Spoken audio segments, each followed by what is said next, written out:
Yang saya aneh, orang yang mengaku beragama Islam justru mengolok-olok kalimat sunnah Rasul. Boleh jadi mungkin karena sempitnya ilmu pengetahuan agama. Karena sempitnya tentang pemahaman tentang hadis Rasul.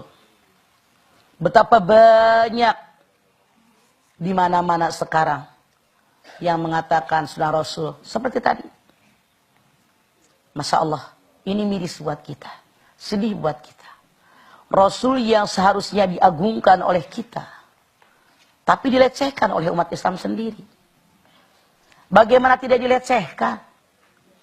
Sunnah Rasul yang begitu agung, hukum taklifi nomor 2 setelah kita dengan Al-Quran, sunnah Rasul yang kedua.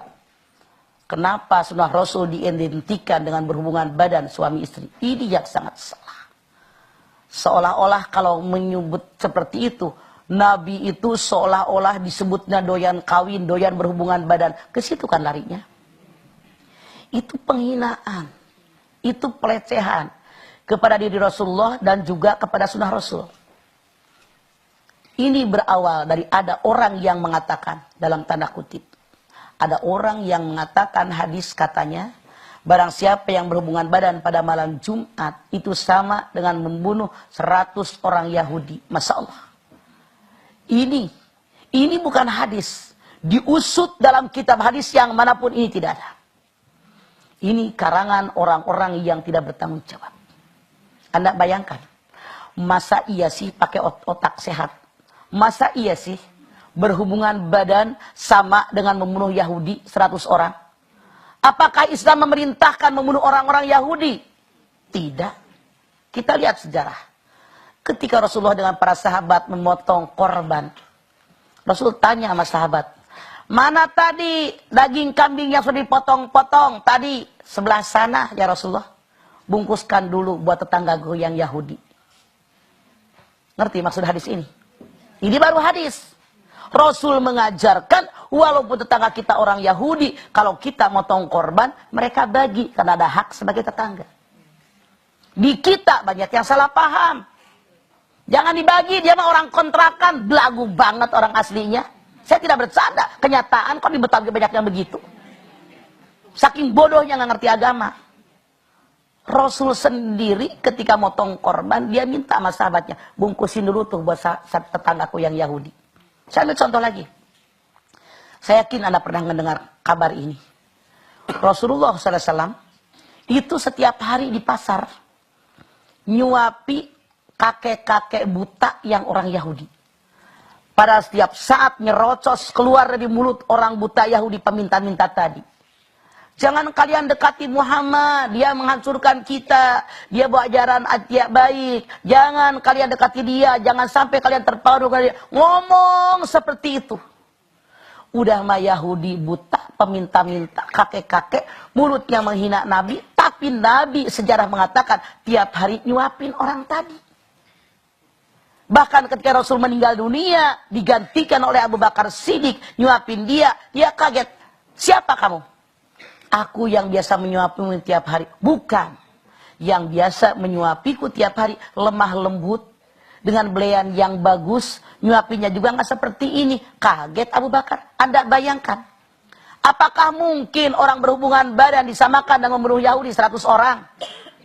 Tidak mungkin. Mustahil. Jangan percaya. Ini bukan hadis. Ini karangan.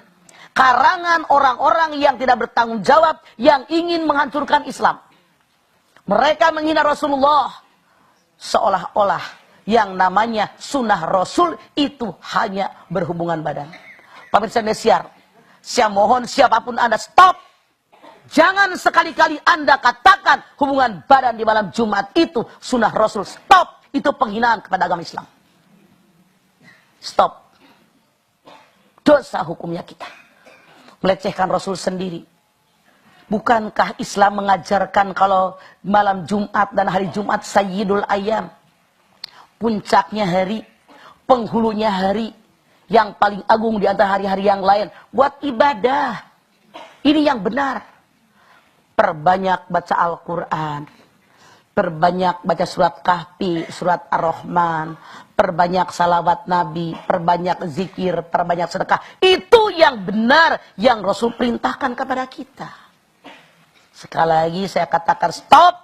Jangan Anda katakan hubungan badan pada malam Jumat itu adalah sunnah Rasul. Sangat salah. Mana yang benar tentang sunnah Rasul? Sunnah Rasul ada 4. Perkataan Rasul, perbuatan Rasul, takrir Rasul, keinginan Rasul. Apapun yang beliau katakan itu adalah sunnah Rasul. Hadis. Apapun yang beliau perbuat itu sunnah Rasul. Hadis. Apapun takrir Nabi. Misalnya sahabat berkata sesuatu. Rasul tidak menegurnya. Artinya diperbolehkan. Ini takrir. Kalau ada sahabat berbuat sesuatu di depan Nabi. Nabi tidak menegurnya. Artinya boleh. Ini takrir. Dan keinginan. Saya ambil contoh. Pada tahun ke-9 Hijrah Rasul mengatakan. Kalau saya masih hidup sampai tahun besok. Saya akan puasa 2 hari. Tanggal 9 dan 10 bulan Muharram. Ternyata Rasul keburu meninggal. Artinya baru keinginan. Ini pun hadis Rasul. Beda dengan sunnatullah. Sunnatullah itu perintah Allah yang Rasul ajarkan kepada kita. Bagaimana gerakan sholat, bagaimana bacaan surat, itu sunnatullah. Sudah Rasul yang disampaikan dari Allah. Jadi sunnah Rasul bukan berhubungan badan. Salah, itu sangat sesat, sangat jelek, menghina agama kita. Stop sekarang. Kita yang beragama Islam, jangan sekali-kali mengatakan hubungan badan pada malam Jumat